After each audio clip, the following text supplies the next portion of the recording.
교독하도록 하겠습니다. 요한복음 2장 1절 11절 제가 먼저 읽겠습니다.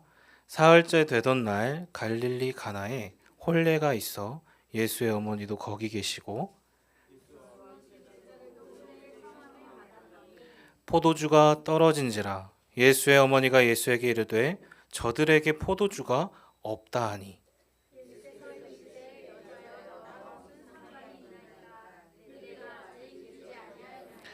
그의 어머니가 하인들에게 이르되 너희에게 무슨 말씀을 하시든지 그대로 하라 하니라.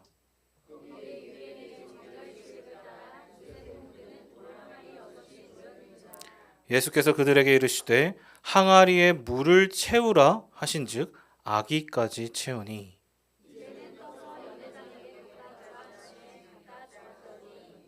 연회장은 물로 된 포도주를 맛보고도 어디서 났는지 알지 못하되 물도 온 하인들은 알더라. 연회장이 신랑을 불러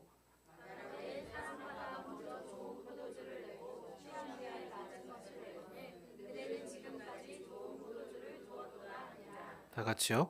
예수께서 이 첫 표적을 갈릴리 가나에서 행하여 그의 영광을 나타내심에 제자들이 그를 믿으니라. 아멘. 여러분 반갑습니다. 아멘. 우리 앞뒤 좌우 사람 한 번 더 인사해 볼까요? 잘 오셨습니다. 주의 이름으로 축복합니다. 아멘. 오늘도 말씀을 통해서 또 요한복음 2장을 통해서 큰 은혜를 받으시길 바랍니다. 여러분 오늘 본문은 많이들 들어보셨고 또 들었던 본문입니다. 예수님의 첫 표적이에요. 처음 표적입니다. 여러분 표적이라는 말은 세메이온, 신호, 표시, 표지판이라는 뜻입니다.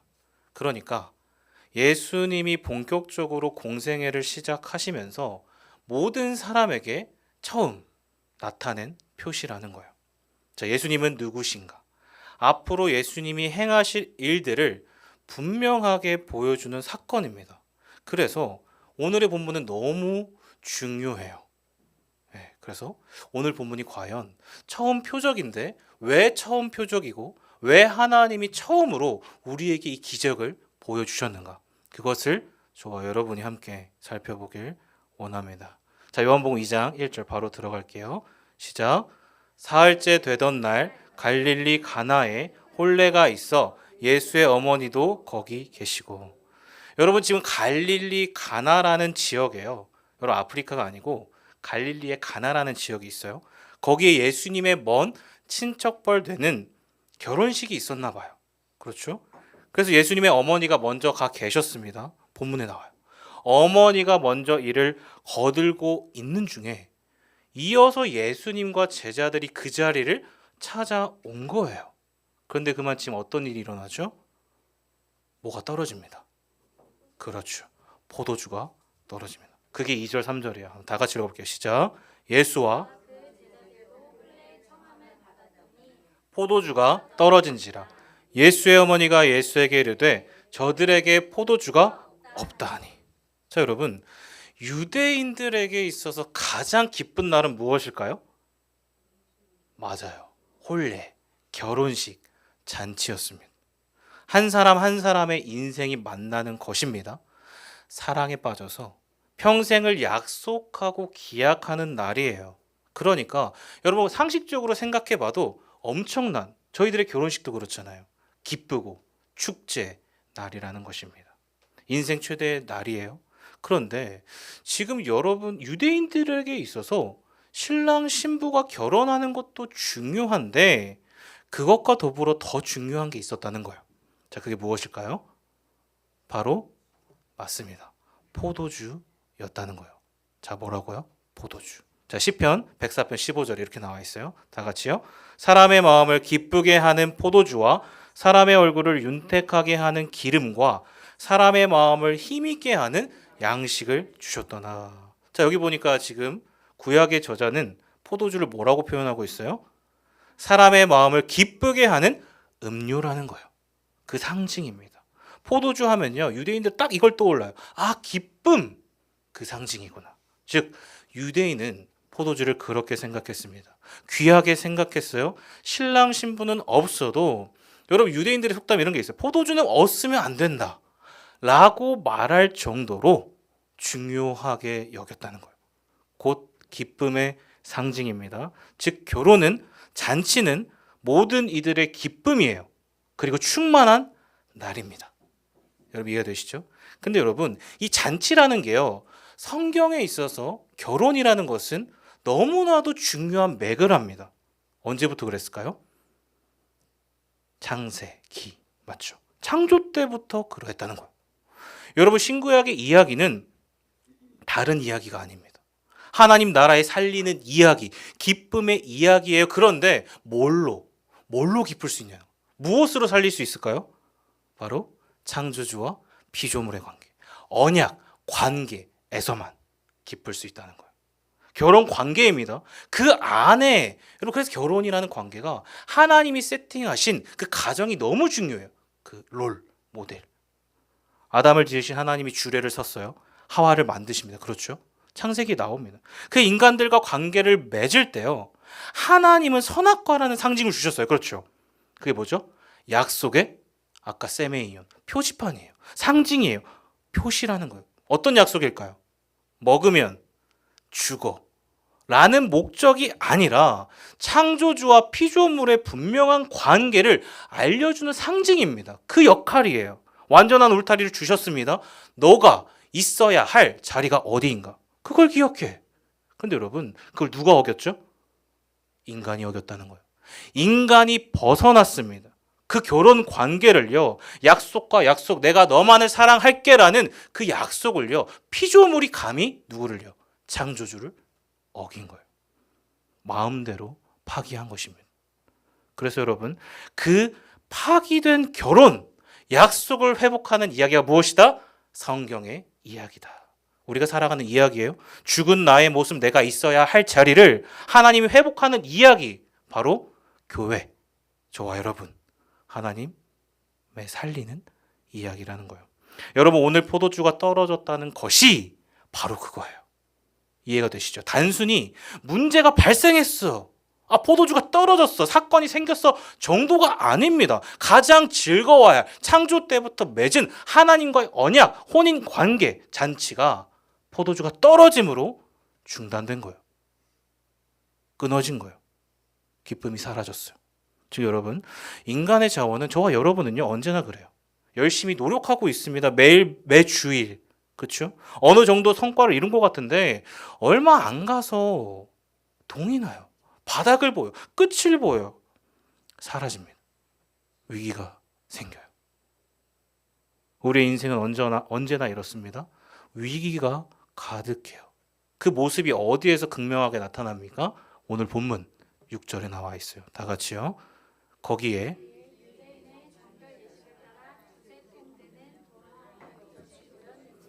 자, 여기에 뭐가 나오죠? 우리의 모습을 나타내는 극명한 상징. 유대인의 정결 예식을 따랐대요. 돌 항아리가 6이 놓여 있어요. 그러면 어때야 되죠? 그 항아리에 뭐가 채워져 있어야 되죠? 물이 있어야 돼요. 말 그대로 유대인의 정결 의식을 위한, 이게 꼬집고 있는 표현입니다. 손님이 오거나 식기를 닦을 때 쓰던 물건인데 몇 개가 있죠? 6개. 여러분 이 숫자는요, 이것도 상징입니다. 인간의 숫자예요. 자, 뭐라고요? 인간적인 6이라는 숫자는요, 늘 성경에서 유대인들이 딱 6하면 그 숫자가 중요한데 그렇게 쓰였어요. 왜? 하나님이 태초에 천지를 만드시고 사람을 며칠째 만드셨죠? 6일째 만드셨어요. 여러분 이 돌 항아리는 어느 집이든 유대인이라면 문 입구에 있어요. 그런데 이것은 단순히 손을 씻는 정도가 아닙니다. 여러분 이들은 오고 나가면서요 손발을 씻어요. 그렇죠? 그러므로 자기들의 문제가 해결된다고 믿었어요. 유대인이 그렇습니다. 세레모니 같은 형식적인 거예요. 하지만 한번 생각해 보십시오. 여러분 손발을 씻는다고 여러분 우리의 근원적인 문제, 죄의 문제가 해결될 수 있을까요? 깨끗하게 씻겨질 수 있습니까? 없어요. 이러한 율법과 법 조항들은요, 관습들은 내 문제, 죄의 문제를 근원적으로 해결할 수 없습니다. 여러분 안 되는 거예요. 즉 그래서 몇 개다? 6이다. 불완전한 인간적인 상징이라는 거예요. 완전히 해결할 수 없음을 보여주는 거예요. 게다가 여러분 이게 얼마나 허무한지요. 아까도 말했지만 항아리들이 어떠한 모습이냐는 거예요. 지금 가득 차 있습니까? 아니라는 거예요. 장로들의 유전을 따라 바울이 고백해요. 장로들의 유전, 유대인의 정결 의식을 따라 언제나 가득 채워져 있어야 할 물 항아리가요. 철저히 비어 있습니다.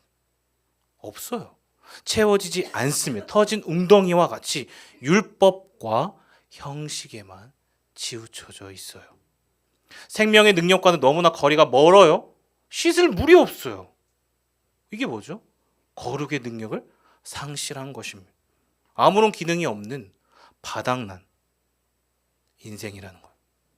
그러니까 여러분 오늘 성경은요. 먼저는 이러한 모습을 통해 누구의 모습을 보여줄까요? 저와 여러분의 삶을 조명하고 있는 거예요. 인생의 잔치가 시작되었어요. 그래서 기쁨이 있어야 돼요. 하나님과 영원히 누려야 될 그 기쁨과 영광의 자리에 그 기쁨이 사라진 것입니다. 끊어진 거예요. 하나님을 떠난 인생들, 예수님을 떠난 인생들, 예수님 없는 인생이 얼마나 비참한지를 보여주고 있는 거예요. 결코 충족될 수 없는 절대적인 결핍입니다. 부재. 이게 바로 저와 여러분의 모습이고 이 세상의 근원적인 모습이라는 거예요. 그래서 이렇게 시작하는 것입니다. 공생의 첫 시작을요. 여러분 왜 이렇게 시작하는가? 바로 세메이온. 사인은 뭐죠? 표지판, 가리키는 거예요. 보아라! 너희 이 땅을 살아가는 모든 이들아, 너희들의 모습이 바로 그러한 모습이에요. 보라는 거예요. 가리키고 있잖아요. 보라는 거예요. 너희가 있어야 할 뿌리를 잃어버리고 울타리를 벗어난 모습이 어떠하냐는 거예요. 근원적인 기쁨이 사라지고요. 메말라 있어요. 참된 만족이 없어요. 실망과 당혹스러움. 우리가 하고 싶은데 우리가 무엇을 하고 싶은데 잘 안 될 때 있죠. 지금 눈이 마주치는 그노. 그렇죠. 얼마나 우리의 인생이 한계가 있고 좌절이 많냐는 것입니다. 죽음만 남아있어요. 즉 여러분 이 표적은요. 교회, 저와 여러분 한 성도들에게 무엇이 가장 중요한지를 보여주고 있습니다. 그것은 곧 뭐예요? 예수님이 없는 인생은 바로 잔치집에 드러난 포도주가 떨어진 바닥난 항아리와 같다는 거예요. 여러분 우리가 그럴 수 있습니다. 자칫 잘못하면 이제 우리 한번 생각해 보세요. 우리가 그럴 수 있어요. 종교는 생명력이 없어요. 예배는 드리는데 지금 저와 여러분 이렇게 나와 있잖아요. 근데 예배를 안 드리는 거예요. 내 마음은 딴 데가 있는 거예요. 기도회는 나오는데 기도를 안 하는 거예요. 저부터 돌아보는 것입니다. 나는 지금 어떠한가? 하나님에 대한 일을 하는데 제가 하잖아요. 하나님의 지식은 계속 쌓아가는데 그런데 정작 하나님과는 관련이 없습니다. 상관이 없어요. 관계가 없는 거예요. 그냥 할 수 있어요. 여러분 이게 무엇일까요? 형식만 있고 내용이 없는 위선적인 모습입니다. 죽어 있고요. 무의미하고요. 삶의 그런 무의미한 허영의 반복이라는 거예요. 어떤 기대감도 없이 당시의 모습과 똑같아요. 활기가 없고 생명이 없고 지루한 인생. 저와 여러분이 섬기는 그 모든 모습들을 한번 돌아보시길 바랍니다. 여러분 이처럼 종교는요. 껍데기를 강화합니다. 그렇죠. 외형을 그럴싸하게 포장해요. 속은 아닌데 겉은 그런 것처럼. 그래서 여러분 예수님이 가장 싫어했던 대상이 누구죠? 그러한 자, 바리새인이에요. 겉만 너무 화려합니다. 그런데 속은 전혀 아니에요. 그래서 종교가 가진 한계는 안은 없어요. 그런데 없다고 말하지는 못하는 거예요. 부끄러우니까. 그리고 시간은 갑니다. 세월은 가요. 그럼 어떻게 하죠? 내 겉모습을 포장하는 거예요. 가리는 거예요. 아닌 척. 그러면 신앙은요. 신앙이 깊어지는 게 아니라 뭐만 깊어질까요? 나 자신만, 자기만 강화되는 것입니다. 이것저것 훈련을 많이 해요. 저도 그렇고 교회도 오래 다녔는데 대단히 잘 믿는 것 같지만 실상은 아무것도 없어요. 그래서 여러분 이 사건은 결코 여러분 간단한 사건이 아니에요. 그냥 혼인잔치 포도주가 변했네? 순종해서 기적을 체험했네 정도가 아닙니다. 성경이 오늘 강조하는 것은 과연 그렇다면 순종 이전에 그 절대적인 결핍, 빙 항아리 같은 우리의 모습을 누가 채워주고 누가 해결해 줄 수 있는가? 그걸 보여주는 본문이에요. 여러분 이때 어머니가 이러한 부탁을 합니다. 3절 다 같이요. 포도주가 떨어진지라.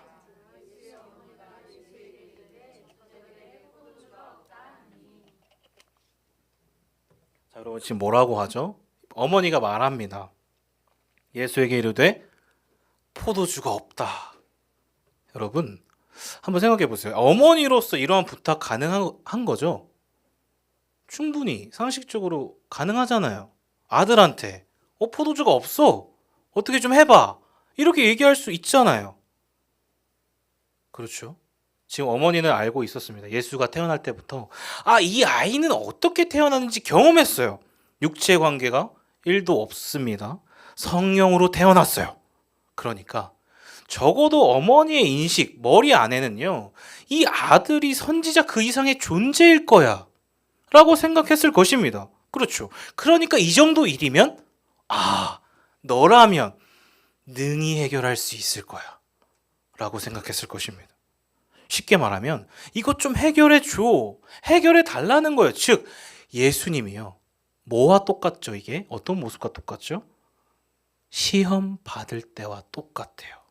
이 돌들을 어떻게 하라? 떡덩이가 되게 하라. 누가 얘기했죠? 사단이 얘기합니다. 그런데 여기 어머니도 똑같이 하는 거예요. 인간적인 당장의 사건을 해결할 수 있는 육신의 필요들만 구하고 있는 거예요. 여러분 혹자는 이 본문을 가지고요. 원고에 없는데 카톨릭은 그렇게 얘기해요. 사람의 필요를 어머니가 대신 예수님께 구했네? 그래서 뭘 얘기하죠? 성모 마리아, 성인 숭배 사상, 교황 우월주의, 뭐죠? 고해성사. 그들을 통해서 예수님께 나아가야 되는데 거짓말이에요. 전제가 잘못되어 있습니다. 그 말은 카톨릭의 말은요. 그 어머니가 말한 게 옳다라는 걸 전제하는 거예요. 그런데 아니라는 거예요. 지금 보십시오. 인간적인 당장의 사건을 해결할 수 있는 육신의 필요를 구하는 것입니다. 왜? 문맥상 그래요.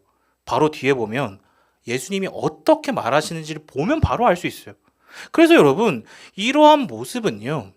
오늘을 살아가는 저와 여러분, 이 땅을 살아가는 모든 신자들의 모습을 보여주고 있는 거예요.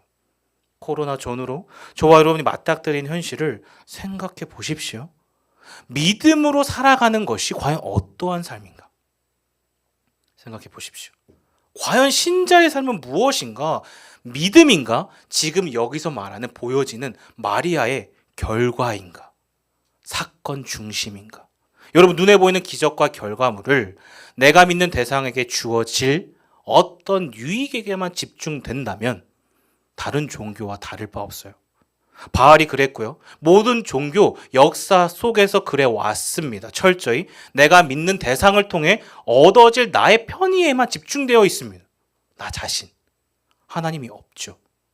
여러분 우리 교회는 어떨까요? 한국 교회는 어떨까요? 이제 정직하게 돌아보자는 거예요. 저부터가 조금씩 타협하거나 엉성하게 뒤섞여 있진 않은가? 돌아봐야 해요. 뭔가 뿌였습니다. 애매한 것 같은데 확실하진 않아요. 그래서 잘은 모르겠는데 진리는 아닌데 다들 가요. 따라가니까 그게 맞는 것처럼 얘기하니까 화려한 무언가, 프로그램 무언가, 화려한 조명들. 교묘히 따르고 있는 본질은 사라졌어요. 중심에 뭐가 있어야 되는지 사라지고 대세를 따라요. 주류를 따라요. 그런 모습이 얼마나 많은가. 여러분 누리기를 원합니다. 쉼과 누림이 필요해요. 하지만 거기까지만 원한다는 거예요. 더 이상 나아가질 않습니다. 헌신은 없고 행복한 나, 잘 되는 나, 물량, 세속주의를 따라 소비만 해요. 좋은 것만 얻고 끝. 여러분 MZ세대 좀 그렇잖아요. 과정보단 결과만을 중시하는 이러한 모습이 얼마나 우리 안에 있는가, 얼마나 우리 안에 스며들어 와 있는가. 여러분 그럼 어떻습니까? 마치 복음이 말하는 본질이요. 의식주, 생로병사. 살고 죽고 병들고 죽지 않기 위해 난 어떻게 살아야 되지? 이것만 추구하는 것 같아요. 그렇죠. 우리가 살아가는 현실이 그렇잖아요. 그 자체가 잘못되었다는 게 아니라 그것만 집중하는 게 문제입니다. 그것은 복음이 아니고 본질이 아니고 변화가 아니라 변질입니다. 지금 예수님의 어머니가 그러한 모습이에요. 절대 성모 마리아 숭배 뭐 이런 게 아니라는 거예요. 여러분 이때 예수님이 뭐라고 하십니까? 이제 보십시오. 4절 다 같이요. 예수께서 이르시되 여자여 나와 무슨 상관이 있나이까? 문맥만 보면 절대 따를 수 없어요. 그렇죠. 자, 여러분 그래서 이 예수님의 대답은요. 우리 한국인의 정서로 봤을 때 굉장히 싸가지가 없습니다. 그렇지 않아요? 저만 그렇게 느끼나요? 아니 어디 엄마한테 좀 여자요 이렇게 하는 사람 있어요? 그노야 그렇게 하니? 안 그러잖아. 그렇죠? 하지만 여러분 이것은 그런 의미가 아니에요. 귀내, 그나이라는 단어는 여성에 대한 굉장한 극존칭입니다. 직역하면 나의 여주인이요 이런 뜻입니다. 그럼 이 말을 왜 했을까요? 예수님은 왜 이런 표현을 하고 있을까요? 지금 어머니한테 나의 여주인이요.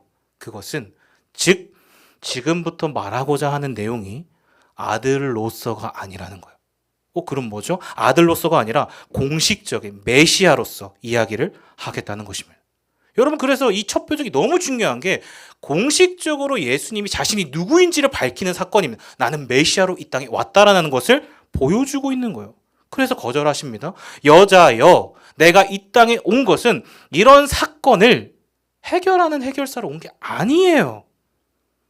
마치 요슬렘프 진이처럼 문지르면 나타나죠. 너의 소원을 말해봐.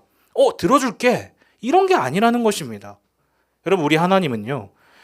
우리의 필요와 만족만을 위해 존재하는 분이 아니라 하나님 자신을 위해 하나님의 영광을 위해 스스로 존재하는 분인 줄 믿습니다. 그래서 거절하신 거예요. 철저히 구분하고 계시는 거예요. 이해가 되시죠?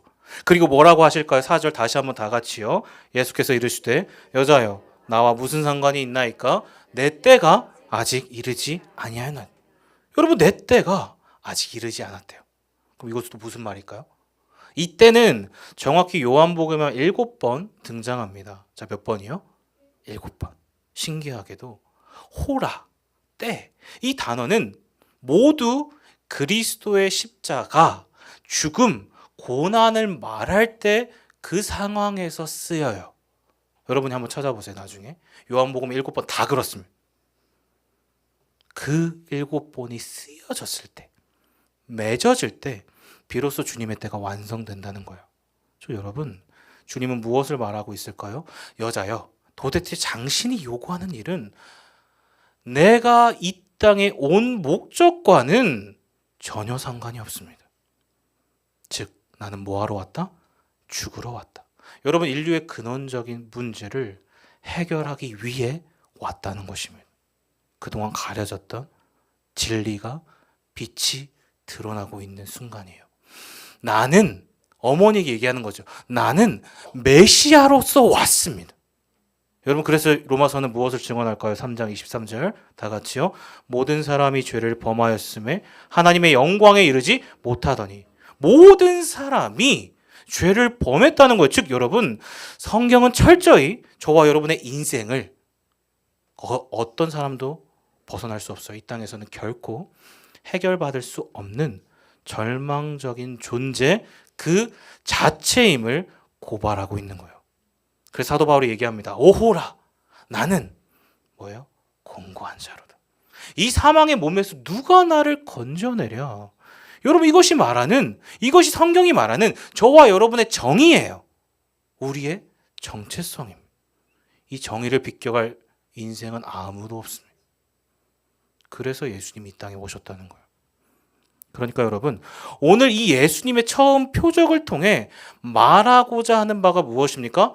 분명합니다. 바로 내가 이 땅에 왜 와야만 했는가. 여러분 첫 표지판을 이렇게 설정하신 거예요. 표시 보라는 거예요. 나는 이 땅의 인류의 문제를 해결하기 위해 왔다. 죽기 위해 온 것이다. 그 주님을 보라는 거예요. 그래서 표적입니다. 사랑하는 여러분, 저와 여러분은 이 땅을 살아가는 모든 인생들은요, 이 예수님의 십자가 사건과 진정한 만남이 이루어져야 할 줄 믿습니다. 여러분, 만약 이루어지지 않으면 절대 해결은 없습니다. 그분과의 만남이 없으면 여러분 어떠한 것도, 지금 누리는 어떠한 행복, 기쁨도요, 사실 안개와 같다는 거예요. 진짜가 아닐 수 있다는 거예요. 가짜라는 거예요. 진짜를 지향하지만 절대 진짜가 될 수 없는. 중고등부에서 한번 얘기했어요. 엘릴림 뭐지? 엘로힘 뭐죠? 엘로힘은 하나님이에요. 엘릴림은 헛된 것, 우상을 상징해요. 그치? 그렇죠. 엘로힘을 따라가고 싶지만 절대 안 돼요. 엘릴림이에요. 헛된 거예요. 잡을 수 없어요. 사라지는 거예요. 진짜가 아닌 것은 그렇습니다. 사랑하는 여러분, 이곳에 계신 모든 분들이 지금뿐 아니라 주님 오시는 그날까지 매일 절절히 십자가의 예수 그리스도께서 왜 죽으셔야 했는가, 이 사건 앞에 온 존재가 부딪히는 은혜가 있기를 예수님의 이름으로 축복합니다. 여러분, 이걸 경험해야 돼요. 만나야 합니다. 그래서 주님이 오셨구나, 그게 경험이 돼야 돼요. 이것이 이 세상 온 천하가 흘러가도 끝나도요, 잊지 말아야 할 저와 여러분의, 교회가 가장 분명하게 선명하게 드러낼 영혼의 가치입니다. 그래서 여러분, 예수님은 이 거절을 통해서요, 어머니가 진정으로 깨닫길 원하신 것입니다. 인생의 필요를 넘어서 본질적으로 더 나아가길 원하신 거예요. 육신의 만족이 아닙니다. 그뿐 아니라 영혼의 문제를 해결할 수 있는 유일한 분을 보라는 거예요. 깨달으라는 것입니다. 여러분, 우리는 때로 많은 인생의 문제들을 가지고 나아갑니다. 그렇죠. 많은 필요들, 기도 제목들을 가지고 이곳에 오셨을 거예요. 그렇지 않나요? 저는 그렇습니다. 간절하고 갈급해서. 하지만 이러한 당혹스러운 모습을 마주할 때가 있지 않냐는 거예요. 마치 예수님이 우리한테도 하시는 것 같아요. 여러분들에게도. 마치 나와 무슨 상관이야, 너의 모습이, 너의 기도 제목들이 무슨 상관이야? 이렇게 거리를 두시는 것 같은 그 주님을 마주할 때가 있습니다. 그렇죠. 느껴지지 않아요? 당황스럽죠. 응답이 없는 것 같고 잘 모르겠고, 지금 너가 고민하는 진로, 직장, 연애, 결혼, 믿음의 유산, 그 가족 안에서 그 관계와 내가 대체 무슨 상관이지? 라고 주님이 물으신다면 여러분 어떠세요? 여러분, 하나님이 우리의 그러한 필요와 갈급들을 외면하는 것일까요? 그저 방관하고 저 멀리서 듣지 않고 바라만 보시는 그러한 분이시냐는 거예요. 여러분, 절대 아닙니다. 여러분, 우리의 필요가 거부되는 것은, 거절되는 것은 사실 우리의 입장이에요. 우리가 그렇게 느낄 뿐이에요. 하지만 하나님은 아니십니다. 응답이 더디되어 보이지만 거절이 아니에요. 그것은요, 주님과의 더 깊은 만남으로의 부름을 위해, 마치 어머니에게 하셨던 것과 동일합니다. 저와 여러분도 그 깊은 만남으로까지 오라는 거예요. 그곳으로 가길 원하시는 하나님의 마음이 이 본문에 드러나 있는 거예요. 여러분, 보이십니까? 이것은 더 깊은 믿음으로의 초대입니다. 부르심이에요. 그 시간을 주신 주님을 보라는 거예요. 깨달으라는 것입니다. 그 주님의 마음이 어떠한가. 그러니까 여러분, 그때 서운해서 돌아서면 안 돼요. 여러분, 그런 사람들이 있어요. 5분 기도했는데 응답이 없어, 가자. 그러면 안 됩니다. 계속 있어야 돼요. 그때가 바로 저와 여러분의 믿음이 점검되는 시간이에요. 하나님이 그걸 보시는 거예요. 나의 믿음이 어떠한가? 끝까지 믿을 것인가 말 것인가? 그분인가? 다른 것인가? 여러분, 이때 어머니는 비로소 예수님을 깨닫게 됩니다. 예수님에 대한 인식이 완전히 바뀌어요. 그리고 이렇게 얘기합니다. 자, 5절 다 같이요. 그의 어머니가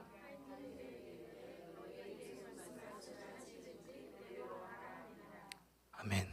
자, 여러분, 지금 어떻게 얘기하죠? 무엇이든지 그분이 시키는 대로 해라. 바로 모든 주도권 바뀌었죠. 주도권이 주님께 드려지는 거예요. 그분이 뭘 행하시든 그게 절대적으로 옳다는 거예요. 여러분, 그때 진정 내 삶이, 마리아의 삶이 그분과 관계가 됩니다. 어머니였지만 진짜 하나님과 피조물의 관계, 주님을 아는 거예요. 그 깨달음, 참된 믿음으로 나아갈 때 그분의 일이 나의 일이 되고 내 삶이 되는 것입니다. 그러니까 여러분 꼭 기억하십시오. 예수님은 누구신가? 그분은 누구신가?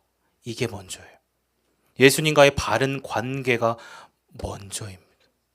저와 여러분이 기적과 변화를 원한다면, 여러분 응답을 정말 원하신다면 주님이 과연 나에게는 어떤 분이신가를 돌아보셔야 돼요. 그게 먼저입니다. 정립하셔야 돼요.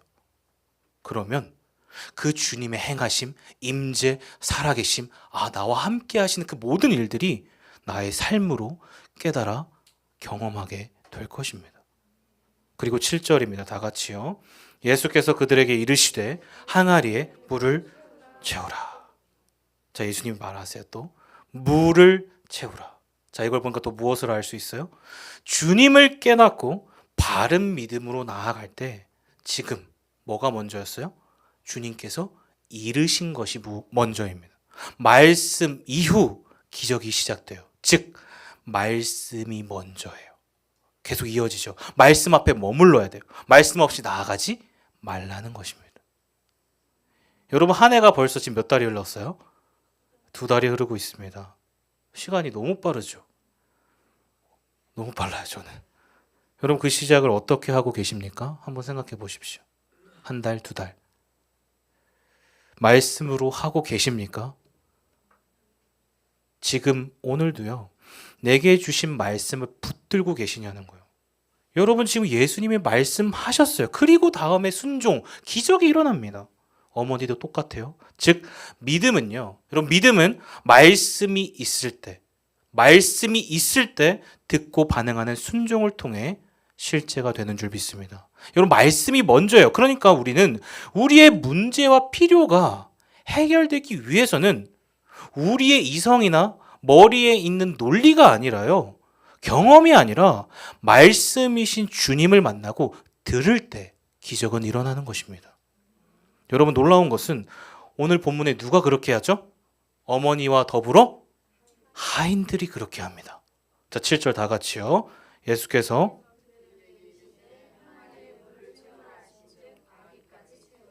아멘. 자, 지금 하인들이 어떻게 해요? 물을 채우라 하시니까 아귀 물 끝까지 채웠어요. 여러분 상상이 되시죠? 예수님이 명하신 그 이상으로 순종을 합니다. 사랑하는 여러분, 저와 여러분에게도 이러한 순종이 있기를 축복합니다. 여러분 적당히가 아니죠. 하다가 마는 게 아니에요. 끝까지 그 이상으로 완전히 드려진 거예요. 주님이 얼마나 기뻐하셨을까.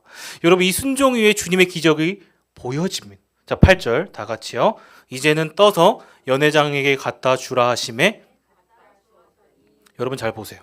그냥 떠서 주라 했다고 주는 게 아니에요. 여러분 이 상황을 잘 지금 상상해 보셔야 돼요. 이것은 당시 하인들에게는요 엄청난 도전입니다. 왜요? 왜 도전이죠? 그렇죠. 물을 채우는 거 어떻게든 할 수 있어요. 아무도 안 보니까. 그런데 물을 떠서 연회장에게 사람들에게 갖다 주는 건 어떠한 모험이에요? 안 바뀌면 어떡해? 갖다 줬는데요. 물이 안 바뀌면 어떡하죠? 그러면 완전 당혹스럽죠. 당황. 모든 질책과 망신 하인들이 받는 거예요. 그런데 여러분 그들이 어떻게 했냐는 거예요. 그냥 합니다. 이게 놀라운 거예요. 갖다 주라 하심에 갖다 주었더니 여기에 어떤 틈도 없어요. 주님의 말씀에 어떠한 의도 제기하지 않습니다. 그냥 해요. 근데 여러분 한 번 더 생각해 보십시오. 과연 저는 생각해 봤어요. 여러분들도 한번 생각해 보세요. 하인들의 마음이 어땠을까요? 갖다 주면서. 그냥 로봇이니까 뭐 나는 순종하는 기계니까 줄 수 있어. 이랬을까요? 그렇진 않았겠죠. 조마조마했을 거예요. 두려운 마음. 안 변하면 어떡해? 안 되면 어떡하지? 몰라 나도. 그냥 가. 예수님이 하라고 했으니까 그냥 해. 서로 그러지 않았을까요? 하인들끼리? 나와 있지는 않지만 추측만 해요. 하지만 중요한 것은 뭐예요? 그들을 주님께서 받아주셨다는 거예요. 그들이 어떠한 마음을 품었든 어떠한 모습이든 상관없이 그냥 그대로 받아주십니다.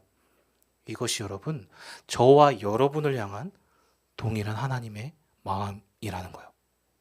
저와 여러분도 동일합니다. 그 마음 그대로 하나님께 나아갈 때 그 자체로 충분하다는 거예요. 여러분, 하나님은요, 저와 여러분이 무엇을 생각하든 어떠한 모습이든 잘했든 못했든 그냥 오는 거, 그 모습 자체를 귀하게 여기십니다. 안아주시는 거예요. 우리를 어떠한 조건이나 외형으로 판단하지 않고 따뜻하게 안아주신다는 거예요. 중요한 것은 그러니까 뭐예요? 회피하지 않는 거예요. 문제가 생겼을 때 모르겠어 하고 동굴에 가는 게 아니라 어떻게 해요? 나아가는 거예요. 부딪히는 거예요. 문제가 있을 때, 힘들 때일수록 더 그 모습 그대로를 가지고 하나님께 나아가시라는 거예요. 그러면 그 문제는 하나님이 책임져 주십니다. 왜요? 하나님께 넘어갔어요. 주도권이요, 나의 문제가 하나님께 나와왔기 때문에, 고백했기 때문에, 부르짖었기 때문에 그분께 간 것입니다. 그럼 하나님이 하시는 거예요. 즉 여러분, 하인들은 믿음으로 자신을 드리는 거예요. 그러자 무슨 일이 일어났을까요? 우리가 다 아는 그 진리 말씀. 물이 변하여 포도주 되었더라. 여러분, 엄청난 사건이 일어난 거예요. 그래서 여러분, 또 한 번 생각해 보세요. 자, 여러분, 한 번 더 생각해 보세요. 좀 재밌는 생각인데, 그러면 언제, 자, 근호랑 주호랑 라오도 생각해 봐요. 그러면 언제 그 물이 바뀌었을까? 생각해 보신 분 있어요? 이런 거 생각할 수 있잖아요. 한번 생각해 보십시오. 지금 언제 물이 바뀌었지? 여러분, 물이 포도주가 되려면 상식적으로, 과학적으로 무언가 반응이 있어야 돼요. 그렇죠? 그렇지 않아요? 물이 끓는 점에 도달할 때 어떻게 됩니까? 끓어요. 그 전까지는 뭐 미세한 게 있겠지만 안 변해요. 그럼 언제 바뀌었을까? 지금 이 포도주도요, 여러분, 어떤 기준 이상으로 도달했을 것입니다. 그렇죠? 그래서 변하지 않았을까요? 저는 그렇게 상상해요. 여러분, 지금 물을 들고 가는 하인들의 그 물그릇이요, 들고 갈 때, 이렇게 들고 갈 때 변했다면 순종일까요? 아닐까요? 아니겠죠. 들고 갈 때 변하면, 바로 변했다면 하인들의 반응은 당연한 거예요. 변했네? 오케이, 좋아, 갖다 주자. 이러고 신나게 룰루랄라 갔겠죠. 그런데 어떤 도전도 위험도 아닙니다. 하지만 사람들 앞에 갈 때까지 변하지 않았으니까요. 그러니까 순종인 거예요. 그래서 도전이고 모험이라는 것입니다. 즉 여러분, 물을 연회장에게, 그 사람들에게 갖다 주는 것까지가 순종의 걸음입니다. 거기까지. 거기가 믿음의 목적지이고 끝이라는 것입니다. 그러니까 주님의 말씀을 듣고, 조금 듣고 끝, 말고가 아니라 끝까지 가는 거예요. 끝까지 순종하는 것입니다. 여러분, 성경의 역사가 그래요. 여러분 한번 생각해 보십시오. 여호수아가 여리고성을 돌 때 6번 돌고 무너집니까? 아니라는 거예요. 한 번, 두 번 돌 때 금이 갔어요? 아니라는 거예요. 언제 무너지죠? 7번. 마지막까지 돌 때, 했을 때, 순종했을 때 기적이 일어나는 거예요. 또 여러분, 나아만의 변화를 생각해 보세요. 나아만, 그가 요단강에 한 번, 두 번 몸을 담글 때 뭐부터 봤을까요? 자기 몸부터 봤을 거예요. 매번 담글 때마다 6번 담글 때까지 변하지 않는 절망이죠. 자신의 몸을 봤을 거예요. 문둥병, 그 문드러진 몸을 계속 봤을 거예요. 그러니까 몇 번 좌절했을까요? 6번 계속 좌절하는 것입니다. 우리랑 똑같죠.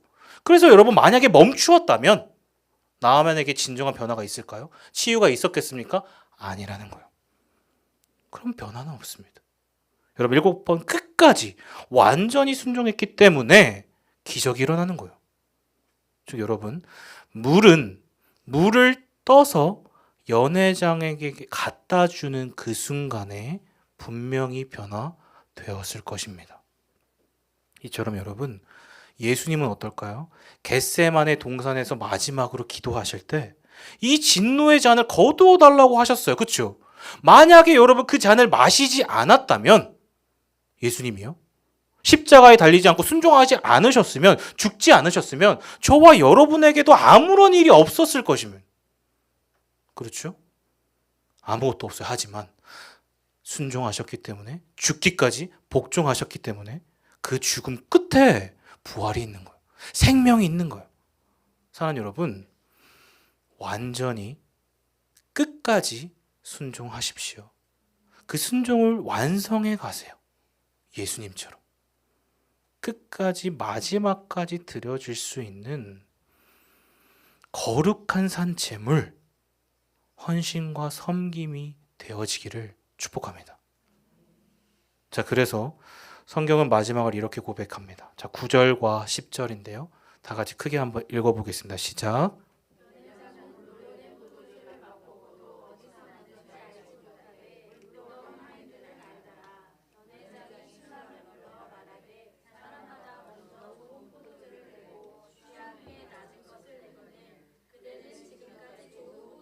두었도다 아니라. 아멘. 자, 여러분 지금 보니까 성경은 분명히 말하고 있어요. 어떤 포도주요? 물로 된 포도주. 전과 후를 보여주고 있어요. 그렇죠? 그리고 하인들은 어떤 하인이죠? 물을 떠온 하인입니다. 즉, 여러분 성경은요, 지금 이 포도주의 진짜 본래의 상태가 어떠한지를 일부러 강조하고 있는 거예요. 요한이요. 그러니까 여러분 이것은 단순한 체인지 변화 정도가 아니라 트랜스포메이션이에요. 완전한 변화. 겉모습이 바뀌는 게 아닌 존재적 변화입니다. 내면의 변화에 무에서 유가 되는 완전한 변화예요. 여러분 이것이 바로 저와 여러분이 믿고 경험하고 알고 있는 구원의 소식인 줄 믿습니다. 물이 변하여 전혀 다른 포도주로 바뀌는 것. 여러분 죄인이, 나 같은 죄인이 의인이 되는 것이요. 그러한 진리라는 거예요. 완전히 바뀌는 거. 디나미스죠. 복음. 다이나마이트가 디나미스예요. 터지면 모든 게 뒤집어집니다. 죽은 자가 살아나는 거예요. 그래서 마태복음은요. 26장 28절에서 이렇게 고백하고 있어요. 다 같이요. 이것은 죄 사함을 얻게 하려고 많은 사람을 위하여 흘리는 바 나의 피 곧 언약의 피니라. 아멘. 예수님도 얘기하셨습니다. 마지막 만찬, 최후의 만찬에서 예수님이 하신 말씀이에요. 그래서 우리가 성찬식을 하잖아요. 이 떡은 나의 살이요. 이 포도주는 곧 무엇이라?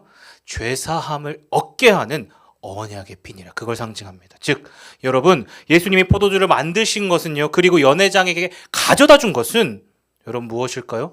중단된 잔치가 회복되는 것입니다. 사라진 하나님과의 그 깊은 관계 속에 누려지고 경험될 수 있는 기쁨이 회복되는 거예요. 즉 단절된 죽은 기쁨이 사라진 저와 여러분이 회복되는 거예요. 파기된 결혼, 끊어진 하나님과의 관계가 완전히 회복된다는 것입니다. 여러분 믿으시죠? 우리가 이것을 믿습니다. 우리의 존재가 조금 더 나아지는 정도가 아니라 영원히 죽을 내가 예수 그리스도 안에서 영원한 생명을 얻는 거예요. 사랑을 모르고 과거에 갇혀 있고 인생의 상처로 트라우마로 허덕였던 내가요. 주님의 죽음과 부활로 완전히 변화되는 사건입니다. 단 한 번, 단 한순간으로 세상이 결코 줄 수 없는, 비교할 수 없는 참 만족과 기쁨을 경험하는 것입니다. 여러분 이것이 바로 예수님이 이 땅에 오셔서 궁극적으로 회복하고자 하시는 자기 선언이에요. 보아라. 또한 이것이 저와 여러분 교회가 일관되게 길을 잃어버려 깜깜한 세상을 헤매이고 있는 세상을 향해 분명히 드러내야 할 가치인 줄 믿습니다.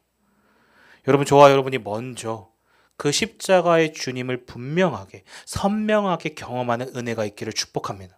내가 있는 그 자리에서 가정과 학교 일터 그 어떠한 자리에서도 예수님만이 진정한 복음이라는 사실을 매일 새롭게 경험하십시오. 모든 것이 거기서부터 시작입니다. 그래서 처음 표적이에요. 처음 너무 중요해요. 첫 단추. 그리고 받은 그대로 흘려보내십시오. 드러내십시오. 그럴 때 비어있는 내 항아리는 최고의 가치이신 참 포도주로 가득 채워질 것입니다. 여러분, 오직 예수님만이 참 포도주, 참 생명인 줄 믿습니다. 부디 바라기는 그 주님을 의지하며 날마다 승리하시는, 완전히 순종하시는 복된 모두 되시길 예수님의 이름으로 축복합니다.